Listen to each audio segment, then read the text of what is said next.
नारद, बादरायण, बृहदत्त, भरद्वाज, परशुराम, ये सब जा रहे हैं। बहुत से संत महात्मा आज भीष्म का दर्शन करने के लिए जा रहे हैं।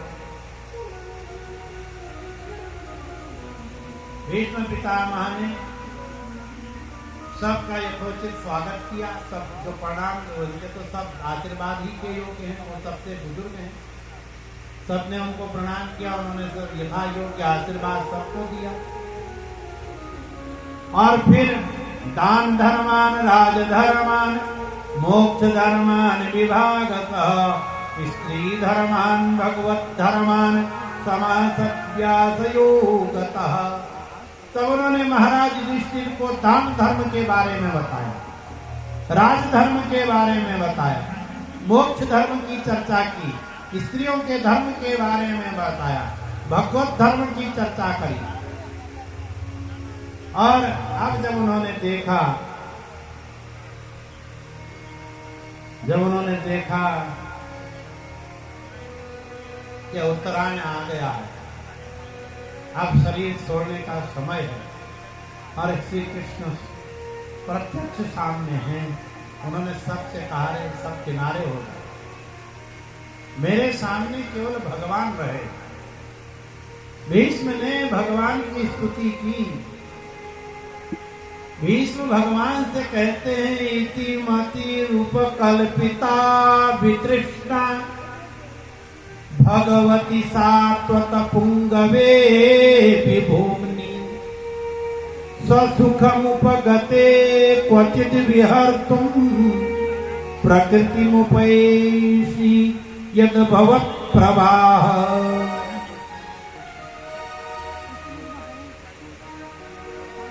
इति मति रूप कल्पिता वितृष्णा, यहां पर इसका अर्थ थोड़ी हम बदल के बता रहे। भगवान से कह रहे हैं भीष्म पितामह कि मेरी एक कन्या है, एक बिटिया है, जिसका अभी कोई विवाह नहीं हुआ, उसके योग्य कहीं वर मिला नहीं तो उसका विवाह किया ही। और कैसी भी बिटिया है, मेरी बेटी कैसी है, वितृष्णा, विगता तृष्णा वितृष्णा, जिसकी सभी प्रकार की तृष्णाएं, इच्छाएं समाप्त हैं, ऐसी मेरी बिटिया है, जिसकी कोई इच्छा नहीं हो, ये नहीं पूछेगी कि वर का पैकेज कितना है, ऐसी बिटिया मेरी। तो अब आप लोगों को शंका होगी कि भीष्म ने तो विवाह ही नहीं किया तो उनकी बिटिया कहां से आ गई, ये आपके मन में शंका हो सकती है।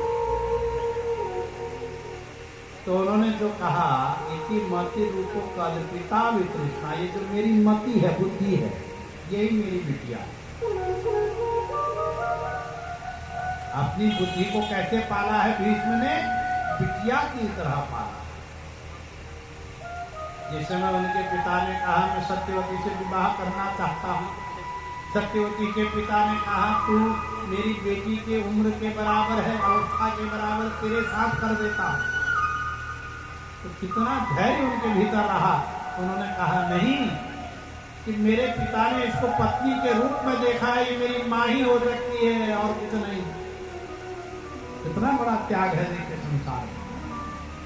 कोई करेगा ऐसा त्याग।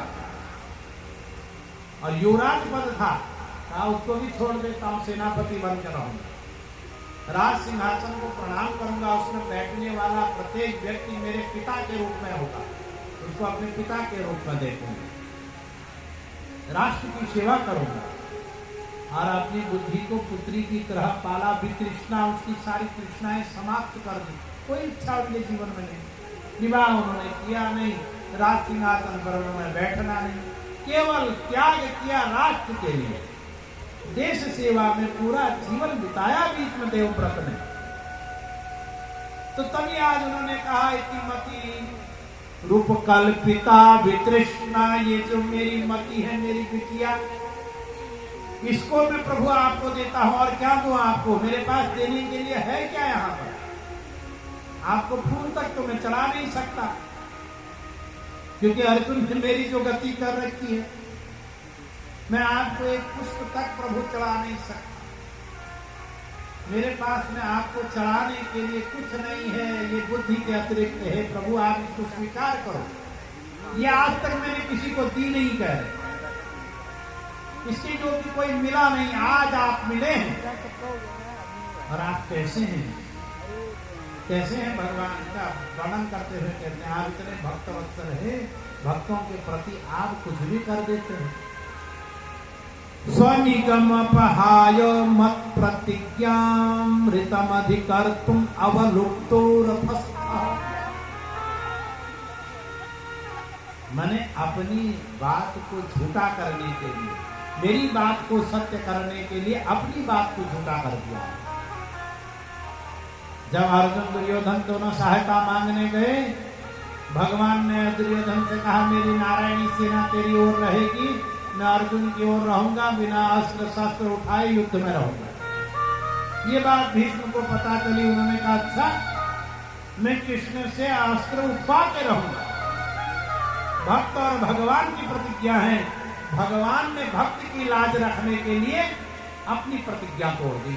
रथस्थ माने रथ का पहिया उठाया भगवान ने भीष्म को मारने के लिए। तो वही कह रहे हैं स्वनिगम अपहाय, मैंने अपने बात को छोड़कर अपने बात को झूठा बना दिया, अपनी बात को सत्य कर दिया, अपनी प्रतिज्ञा तोड़ दी, मेरी प्रतिज्ञा की लाज रखने की। तो जब भगवान प्रबल प्रेम में पड़ जाते हैं तो वह कुछ भी कर देते हैं भक्त के लिए। इसलिए भक्त लोग गाते हैं प्रबल प्रेम के पाले पड़ कर प्रभु को नियम बदलते देखा।